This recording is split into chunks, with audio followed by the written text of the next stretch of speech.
Hello guys, welcome to Silence Studios. If you are new here, I'm your man Gid K, and if you are an old subscriber, thanks for returning. I really appreciate. So in today's video, I'm going to walk you through how I edited this image and reason why I did certain things in my working process. So this is how everything looked after editing. So I'm going to show you how it looked before or the raw file. So I just click on this, and this was how the image looked right from color correction from camera raw. So let me open my navigator so you have a very bigger view of it. So after doing my color correction and cropping the image, what I did next was taking out the blemishes. So I duplicated my background layer and then I had this. So I worked on this and then this was the outcome. So if you could see before, after, yes, the blemishes are out of it.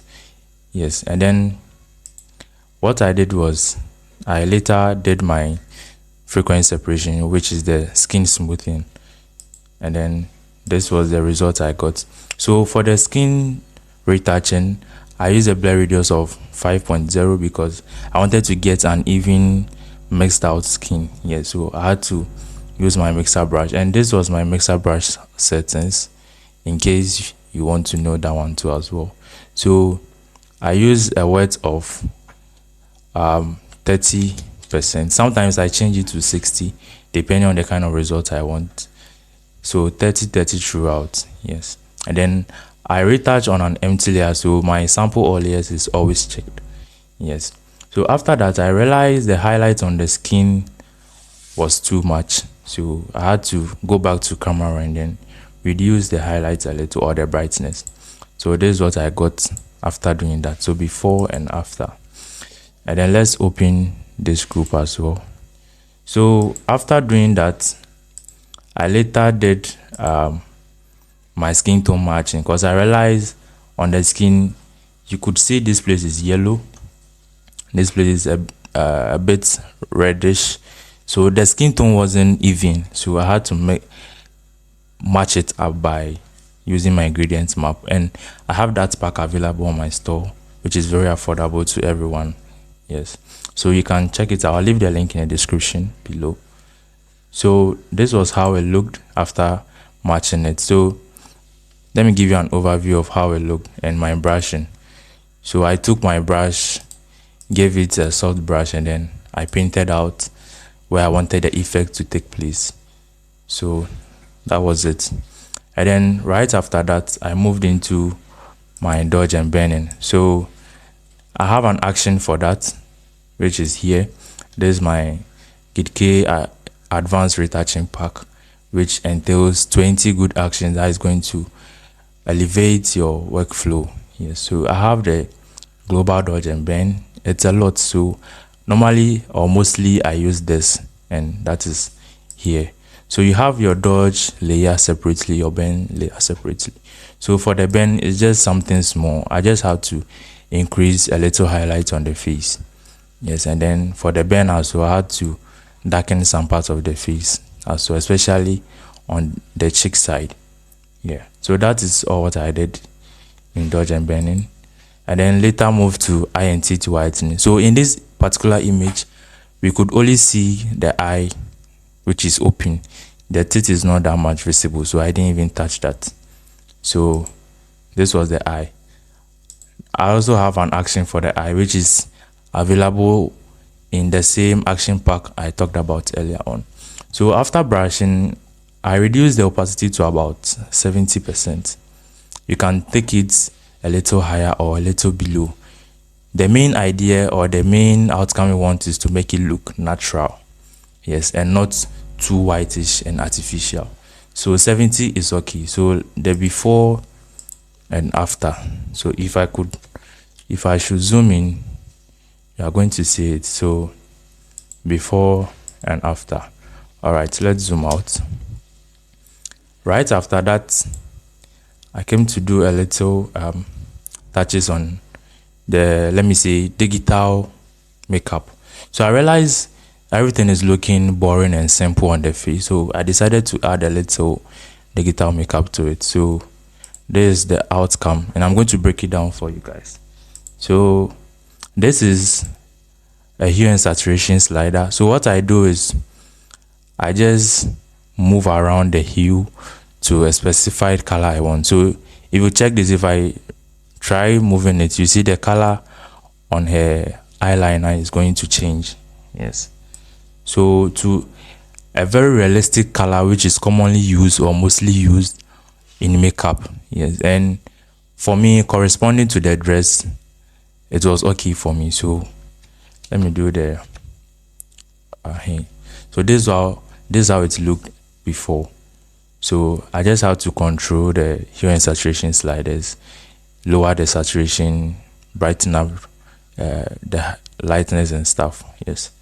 Then I use my brush, my soft brush, to just brush it out. So even you can see it right here. If I brush on the skin, it's going to take effect. Yes. So you are the one to draw it out and make everything look nicely done. So right after that, I realized the eyebrow is not also deep. So what I did is just went in for my curves, and then I just reduced the brightness. Yes. Then I inverted the layer mask, and then I went in for my brush as well, and then I painted on the eyebrow. Yeah. So this was how it looked after doing that. And after doing that, I had to reduce the opacity because it was too much. So an opacity of 40%. Let's see if it was on 100%. Let's see how it's going to look. So on 100%, it wasn't looking natural before and after. So I realized 40% was okay. I was playing around with the opacity, and this worked for me. So yeah, the main goal is to make our image look natural. So later on, I realized the dress, the outfit color is not all that giving me the vibe I want. So I later changed the outfit as well. So I changed it to green. I just went in for my hue and saturation slider. Went in for, I think, I chose a specific color. Let's see if you are going to get it. Cyans, yeah. So I went in for cyans and then regulated the colors to -70, and then I got this.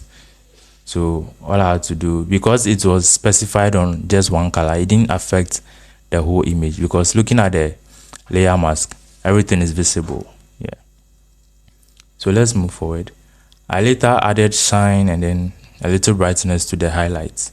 So this was the outcome of it.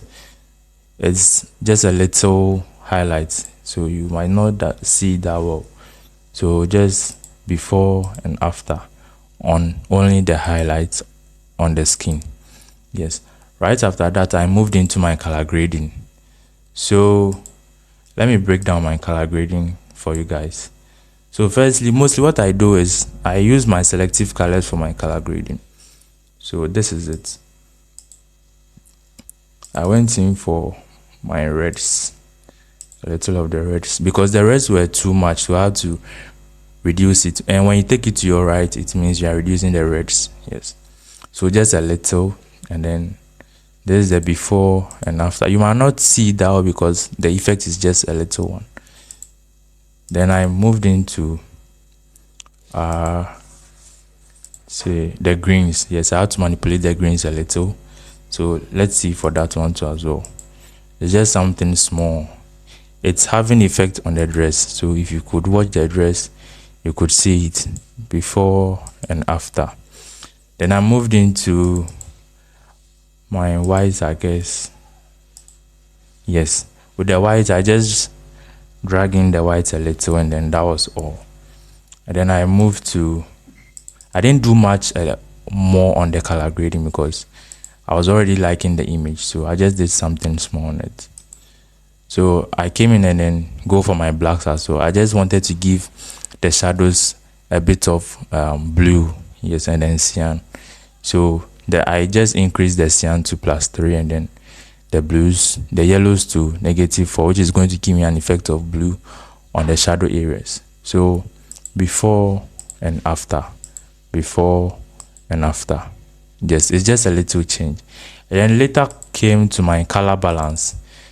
I did a little cinematic grading on it. Yes, that added some effect on it for me. So I came to the shadows especially because I wanted it to affect more of the shadows. So I just drag in the sliders a little, and that was all. Yes. So let me close this, and then lastly I added my watermark. Yes. So that was it for this image, and then let's see the before and after for everything. Before and after. Before and after. So we could see a lot went into this project. It took me about an hour and more to come up with this. Yes. So if you want me to do more of this walkthrough, let me know in the comment section, and I'll be dropping more of this video every week. I promise you that. So if you love it, please let me know in the comment section, and I'll surely do that. And thanks for staying tuned as well. I really love you guys. Peace out.